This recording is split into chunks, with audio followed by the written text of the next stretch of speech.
Welcome everyone to a brand new channel, 0xp Gaming. Here I play games I've never had a chance to play before to decide if it's good,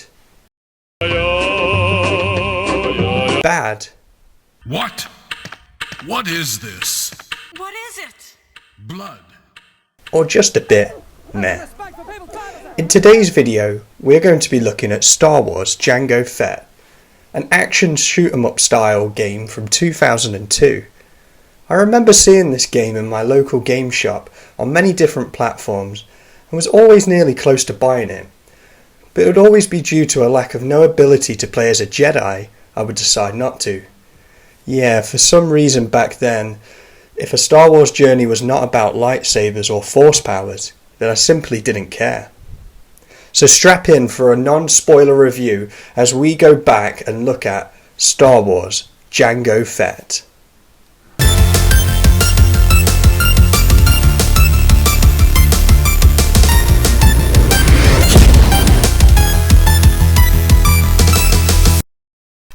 The game opens with the classic Star Wars title plot crawl and sets the game during the 10 years after Episode 1, The Phantom Menace.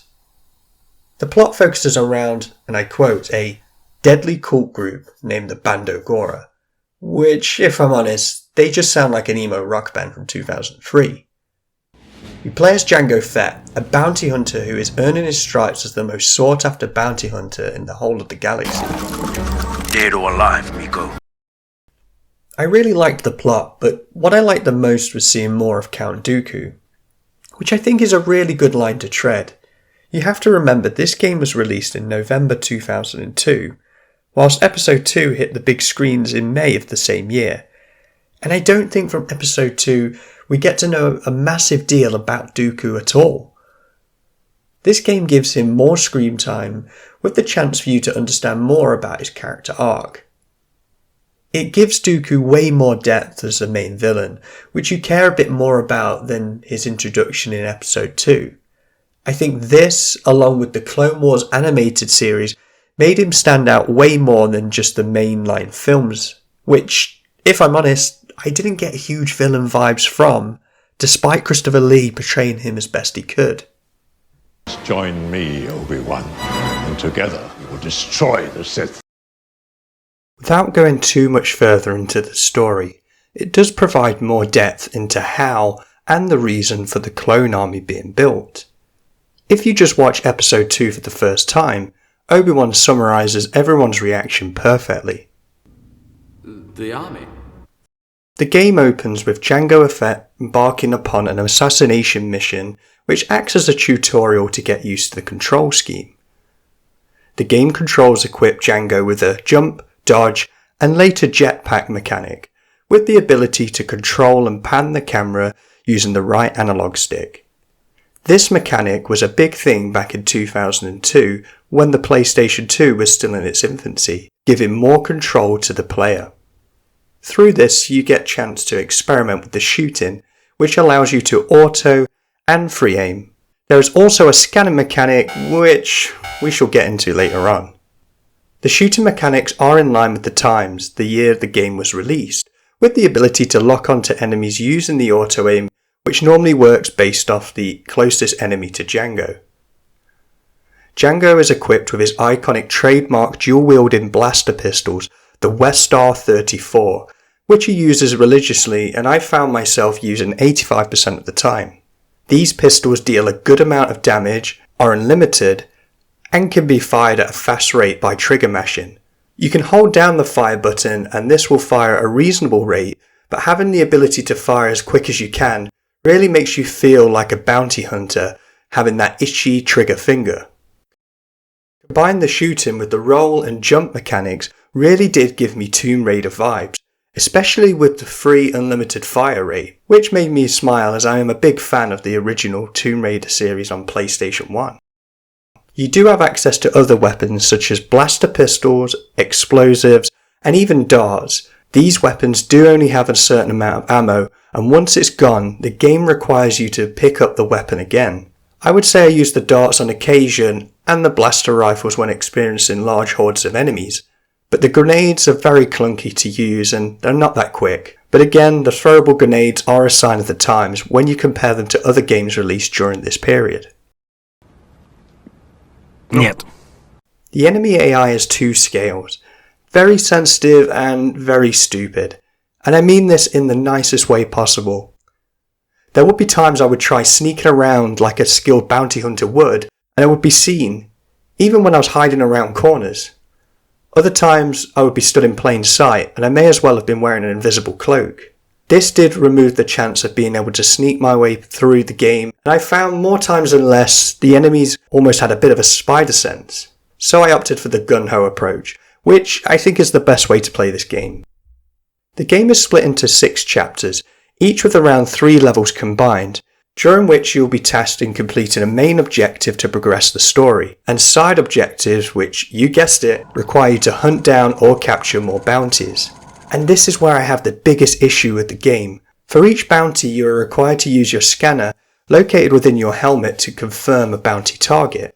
Honestly, I love the concept of being transported into Django's helmet, but when doing so, you are required to remain still, which leaves Django an open target in the middle of a gunfight. And I know what you're thinking. Why don't you just scope these enemies from a distance? Yeah, this works maybe 15% of the time, as if you want to be sure you don't miss a bounty, then you're going to have to scan everyone. I did also think, well, that's fine, I'll just scan them after I've killed them. Yeah, you can't do that too either. As you are required to confirm the target before killing them, it's just too clunky for me and really does remove the fun from the game. To capture a bounty, Django must use his grappling hook to bind his enemy. This has a very short range, and when you're faced with a large number of enemies, it can be hard to use. After killing or capturing a bounty, you are rightly awarded credits for payment of your services, but you have no option to spend them. Instead, the game auto-unlocks comics, visual art, which you can browse in between, but this for me is a massive step back. Removing the obvious use for credits, which is the ability to spend and customize, it removes the incentive to grind these out. By adding this feature, this would turn the game from good to a possible masterpiece, with the likes of other games in the franchise such as Knights of the Old Republic. I mean, could you imagine being able to upgrade your weapons, armor, gadgets? The game would be phenomenal. Star Wars Jango Fett was directed and written by John Knowles, who had previously worked on other solid Star Wars title games such as Super Star Wars and Star Wars Shadow of the Empire. Both games have acquired a solid fan base over the years. The story develops really well with good pacing and fantastic cutscenes for its time. You get great cinematic sequences which move the story along and look amazing. I think these polished, they could even look incredible. For me, I think the game aces the voice acting and really captures the tone of the prequels perfectly, just with a sprinkle of humour and a massive emphasis on adventure. This is important as it really does just feel like a canon extension of the Star Wars story and not just some poor spin-off.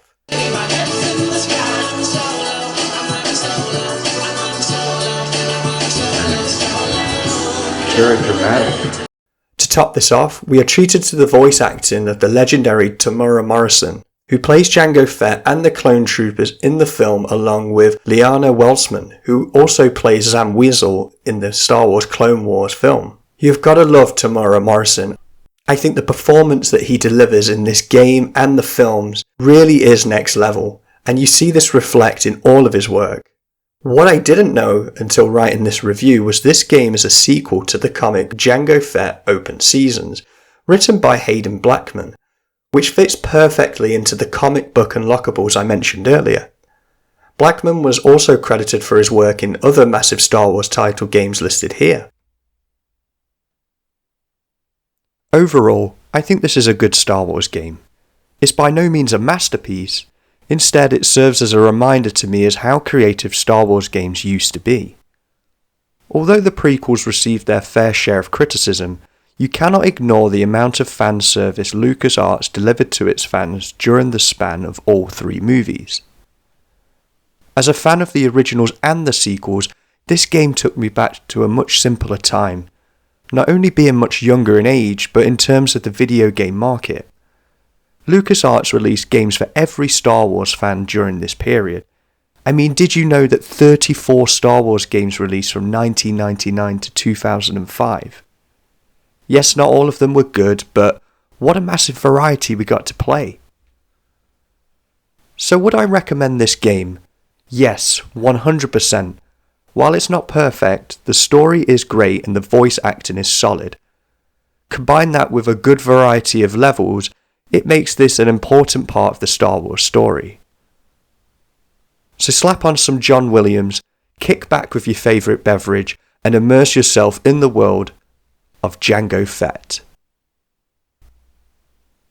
If you made it this far, I hope you enjoyed the review, and thank you for watching my video. It's important to note I am by no means a professional video editor, obviously. I don't have a supercomputer, far from it.